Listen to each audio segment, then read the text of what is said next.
Hello everyone. हम पढ़ रहे हैं chapter number 3 metals and non metals. आज हमें स्टार्ट करना था डिस्प्लेसमेंट रिएक्शन से। मैंने आपको लास्ट वीडियो में बताया था कि आपको रिएक्टिविटी सीरीज को याद रखना है, तो उस रिएक्टिविटी सीरीज का यूज अब इस वाली रिएक्शन में आने वाली है। तो हम देखते हैं क्या होता है। सबसे पहले displacement reaction, a reaction in which a more reactive metal, एक ज्यादा रिएक्टिव मेटल जो है, अ मोर रिएक्टिव मेटल डिस्प्लेसेस मतलब हटा देता है किसको, a less reactive metal from its aqueous solution of its salt। मतलब क्या हुआ, एक ऐसी रिएक्शन जिसमें अगर हम किसी मोर रिएक्टिव मेटल को एक ऐसे सॉल्ट सॉल्यूशन में डालते हैं जिसमें एक लेस रिएक्टिव मेटल है, तो जो मोर रिएक्टिव वाला मेटल है वो लेस रिएक्टिव वाले मेटल की जगह ले लेगा और इसका एसिड के साथ रिएक्शन डिस्प्लेसमेंट रिएक्शन होता है। एग्जांपल लेते हैं, हम कॉपर में डालते हैं तो आयरन में क्या चली, हमें एक्टिविटीज याद होनी चाहिए उसकी। यहाँ की एक्टिविटीज कि आयरन जो है वो कॉपर से ज्यादा सल्फेट है कॉपर, तो हम आयरन डालते हैं कॉपर से, तो कॉपर आएगा, जो आयरन है ये कॉपर को अपनी जगह और आयरन को यहाँ कॉपर हट। तो ये क्या हो गया, यहाँ पे ब्लू कलर से ग्रीन चेंज हो जाएगा, कलर चेंज देंगे। CuSO4 ब्लू कलर का होता है, जबकि FeSO4 iron sulphate green colour का होता है। ये इंपॉर्टेंट एग्जांपल था। दूसरा एग्जांपल दे रखा है मैग्नीशियम और कॉपर वाला, कि जो मैग्नीशियम है वो भी कॉपर से ज्यादा रिएक्टिव है। तो मैग्नीशियम क्या करेगा, कॉपर सल्फेट को कॉपर की जगह वो आ जाएगा, मैग्नीशियम सल्फेट बनाएगा जो एक कलरलेस सॉल्ट होता है। नेक्स्ट हमारे पास आ जाता है, यहाँ पे हमने डिस्प्लेसमेंट रिएक्शन के बारे में पढ़ा, वो रिएक्शन जिसमें more reactive metal less reactive metal को उसके सॉल्ट सॉल्यूशन से डिस्प्लेस कर देता है। नेक्स्ट आते हैं हमारे पास noble metals. What are noble metals? Noble metals वो मेटल्स होते हैं जो ना एयर से, ना वाटर से, ना एसिड से, ना बेसिस से और ज्यादातर अलग सब्सटेंस से रिएक्ट नहीं करते। इसका एग्जांपल हम लेते हैं गोल्ड एंड प्लैटिनम। हम सिल्वर नहीं लेते, कॉपर भी नहीं लेते, क्योंकि सिल्वर और कॉपर के साथ क्या होता है, कॉपर तो फिर भी थोड़ा जल्दी रिएक्ट कर जाता है, उसके ऊपर एक ग्रीन कलर आ जाती है, रस्ट कोरोजन हो जाती है उसकी। और सिल्वर जो है वो भी काफी टाइम बाद काली पड़ जाती है, क्योंकि वो भी कोरोड हो जाती है। सिल्वर भी after many years black colour का एक मतलब वो ब्लैक कलर की हो जाती है कई जगहों से, क्योंकि वो भी उसमें भी कोरोजन हो जाता है। कोरोजन जैसे आयरन में रस्टिंग होती है, वैसी अदर मेटल्स में कोरोजन होता है, तो सिल्वर में भी कोरोजन हो जाता है। जबकि जो गोल्ड और प्लैटिनम है वो सालों साल तक चलते रहते हैं, उनमें कोई कोरोजन नहीं होता। तो गोल्ड और प्लैटिनम जो है वो नोबल मेटल्स होते हैं। तो gold and platinum are noble metals. ये दो एग्जांपल आपको याद रखनी, यही दो मेटल्स हैं जो नोबल मेटल्स कहे जाते हैं। नेक्स्ट आते हैं, noble metals do not get tarnished and retain their lustre for long time being unreactive. तो क्या होता है, नोबल मेटल्स जो है ये डू नॉट गेट टार्निश्ड मतलब इनमें कोरोजन नहीं होता, एंड रिटेन देयर लस्टर मतलब अपने चमक को, लस्टर का मतलब क्या हो गया, अपनी चमक को वो काफी लंबे टाइम तक अपने पास ही रखते हैं, रिटेन करके रखते हैं। जिससे क्या, क्यों, क्योंकि वो अनरिएक्टिव है, इसीलिए वो काफी सालों तक ऐसे ही शाइन करते रहते हैं। इसीलिए गोल्ड प्लैटिनम की ज्वेलरी भी महंगी होती है। और ये मेटल्स जो है ये बहुत ज्यादा मेलिएबल और डक्टाइल होते हैं। आपने देखा होगा कि जो मिठाइयाँ या बर्फी वगैरह होती है उनके ऊपर एक सिल्वर की लेयर सी चढ़ी होती है, सिल्वर, तो वो असली रियल सिल्वर ही होता है। उसकी काफी पतली पतली प्लेट्स बना के उसके ऊपर डाली जाती है, ताकि वो एक डेकोरेटिव पर्पस की तरह, मतलब एज अ डेकोरेटिव आइटम वो काम करे। और बाकी गोल्ड भी, गोल्ड प्लेटिंग होती है काफी सब्सटेंसेस पे, जैसे ज्वेलरीज होती हैं ज्यादातर वो प्योर गोल्ड की ना बना के उनके ऊपर सिर्फ गोल्ड का पानी चढ़ा दिया जाता है, गोल्ड की एक प्लेटिंग कर दी जाती है, और क्योंकि वो बहुत ज्यादा मेलिएबल है। प्लैटिनम भी डेंटिस्ट्री में मतलब डेंटिस्ट के द्वारा यूज किया जाता है, और साइंटिफिक इक्विपमेंट्स अलग अलग बनाने में यूज किया जाता है। नेक्स्ट ये एक नोट पॉइंट है कि प्योरिटी ऑफ गोल्ड है उसको मेजर करते हैं कैरेट्स में। Purity of gold is always measured in carats. 24 carat gold is pure gold. 24 carat जो गोल्ड होता है वो प्योर गोल्ड होता है, मतलब purest form of gold is 24 carat gold.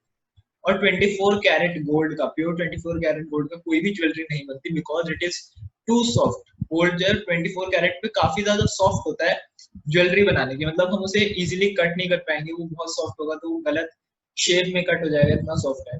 इसलिए हम क्या करते हैं, हम 22 कैरेट्स गोल्ड लेते हैं मैक्सिमम, और उसके साथ हम 2 पार्ट्स सिल्वर या कॉपर के जोड़ देते हैं, 2 पार्ट्स कॉपर या सिल्वर के जोड़ देते हैं, ताकि वो थोड़ा हार्ड हो जाए और ज्वेलरी बनाने में यूज हो सके।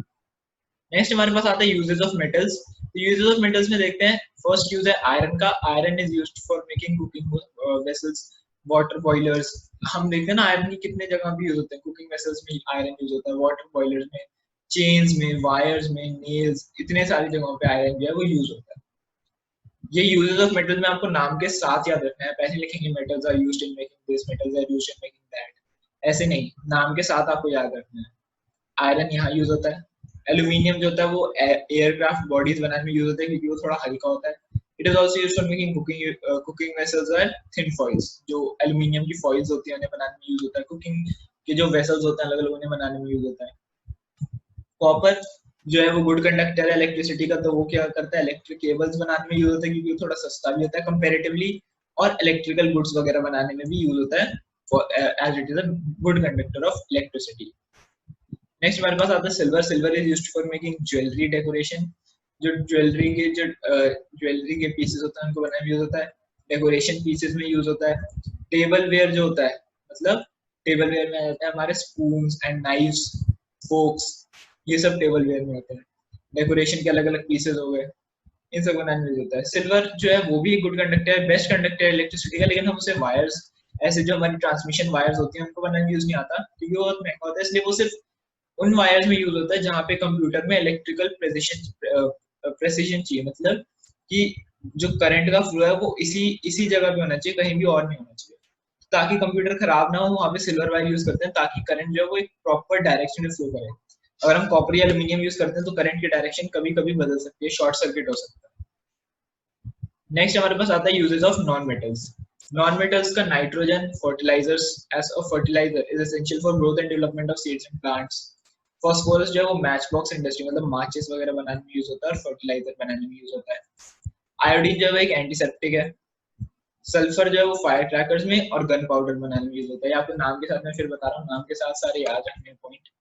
ऑक्सीजन काफी कॉमन है, हमारे हम सबके सर्वाइवल के लिए यूज होता है। तो ये 5 पॉइंट नॉन मेटल्स के और 4 पॉइंट्स मेटल के, आपको ये याद रखने हैं विद नेम इटसेल्फ। अब हम पढ़ते हैं what is an alloy and it's uses. तो अलॉय क्या है, एक होमोजेनियस मिक्सचर है टू या मोर मेटल्स का, मतलब होमोजेनियस मिक्सचर मतलब दो या उससे ज्यादा मेटल्स को मिला के, या फिर एक मेटल और एक नॉन मेटल को मिला के जो सब्सटेंस बनता है उसे हम अलॉय कहते हैं।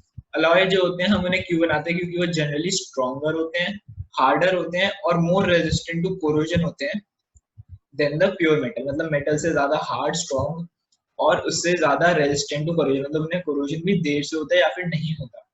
इसलिए हम अलॉयज बनाते हैं। कैसे बनता है, दो मेटल्स को लिक्विड फॉर्म में करते हैं, उनको लिक्विड फॉर्म में मिक्स करके वापस सॉलिडिफाई कर देते हैं। लेकिन इतना इजी नहीं होता, मतलब अलग अलग केमिकल प्रोसेस किए जाते हैं और प्रॉपर अमाउंट में हमें उन्हें मिलाना पड़ता है। अब आप पढ़ते हैं अलॉयज के कैसे कैसे, कौन कौन सा अलॉय कैसे बनता है और उसके यूज। तो सबसे पहले आता है स्टील। स्टील बनता है आयरन में, जब हम कार्बन डाल देते हैं तो स्टील बनता है, और वो स्टील जो है कंस्ट्रक्शन मटेरियल में और मशीन के अलग अलग पार्ट्स बनाने में यूज होता है। फिर होता है स्टेनलेस स्टील। स्टेनलेस स्टील होता है आयरन, क्रोमियम और निकल, जो कुकिंग यूटेंसिल्स, कटलरी और सर्जिकल इंप्लीमेंट्स बनाने में यूज होता है। थर्ड आता है हमारे पास ब्रास, जो बनता है कॉपर एंड जिंक से, और ये यूज होता है cooking utensils, decorative statues, nets and boards बनाने में। फोर्थ हमारे पास आता है ब्रोंज। ब्रोंज बनता है कॉपर और टिन से, और इसके यूजेस क्या होते हैं, कुकिंग यूटेंसिल्स, कॉइन्स, ब्रोंज के कॉइन्स होते थे पहले, मेडल्स वगैरह बनाने में यूज होता है, स्टैचूज, डेकोरेटिव आइटम्स। तो अभी तक हमने देखा कि स्टेनलेस स्टील, ब्रास और ब्रोंज तीनों में कॉमन एग्जांपल हो गया कुकिंग यूटेंसिल्स, और ऊपर भी काफी में, तो आपको एक ये तो याद रखना कि कुकिंग यूटेंसिल्स होता है, और भी काफी अलग अलग चीजें होती हैं जो आपको नाम के साथ याद रखनी है। ब्रोंज के बाद हमारा आता है जर्मन सिल्वर। जर्मन सिल्वर बनता है कॉपर, जिंक और निकल से, और जर्मन सिल्वर भी टेबल वेयर, मतलब नाइफ सिल्वर भी टेबल वेयर में यूज होता था, और जर्मन सिल्वर भी टेबल वेयर में यूज होता है। नेक्स्ट आता है ड्यूरालुमिन। तो अभी हमने एल्यूमिनियम का यूज पढ़ा था, एयरक्राफ्ट बॉडीज में यूज होता है, तो जनरली एल्यूमिनियम का अलॉय ही यूज होता है, दैट इज ड्यूरालुमिन, जो होता है एल्यूमिनियम, कॉपर, मैग्नीशियम और मैंगनीज से। और ये हर जगह ऐसी चीजें बनाने में यूज होता है क्योंकि ये बहुत ज्यादा लाइट वेट और स्ट्रॉन्ग होता है। सो एयरक्राफ्ट बॉडीज में, ऑटोमोबाइल के पार्ट्स में और अंडर सी वेसल, मतलब सबमरीन वगैरह बनाने में भी ड्यूरालुमिन का हम यूज करते हैं। और सेवेंथ पॉइंट हमारे पास आ जाता है हमारा एल्निको। एल्निको बनता है एल्यूमिनियम, निकल और कोबाल्ट से, एज द नेम आप याद रख सकते हैं ऐसे, Al for aluminium, Ni for निकल, Co फॉर कोबाल्ट, एल्यूमिनियम, निकल, कोबाल्ट। और ये मैग्नेट्स बनाने में यूज होता है, it is used in making magnets because निकल और कोबाल्ट दोनों ही मैग्नेट के थ्रू अट्रैक्ट होते हैं।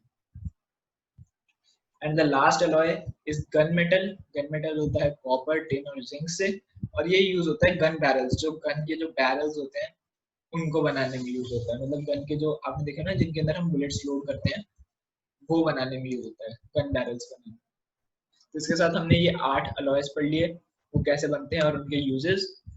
सिमिलरली आपको पढ़ना है, मतलब सिमिलरली आपको ये सारे याद करने हैं सारे।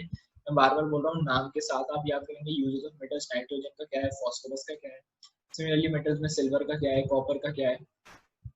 तो ऐसे आपको ये सारे मेटल्स और नॉन मेटल्स याद रखने हैं। सिमिलरली हम अलॉयज में जाते हैं, अलॉयज की डेफिनेशन। हम अलॉयज को क्यों बनाते क्यों अलॉयज को, क्योंकि वो स्ट्रॉन्गर होते हैं, हार्डर होते हैं, मोर रेजिस्टेंट होते हैं कोरोजन के। यूजेस ऑफ अलॉयज पढ़ लिए, steel, stainless steel, brass, bronze, German silver, duralumin, alnico और गन मेटल। तो इसके साथ ये चैप्टर हमारा कंप्लीट हो चुका है। नेक्स्ट वीडियो में हम करेंगे इसके टेक्स्ट बुक एक्सरसाइजेस और फिर एक्स्ट्रा क्वेश्चंस, और फिर ये चैप्टर हमारा कंप्लीट हो जाएगा।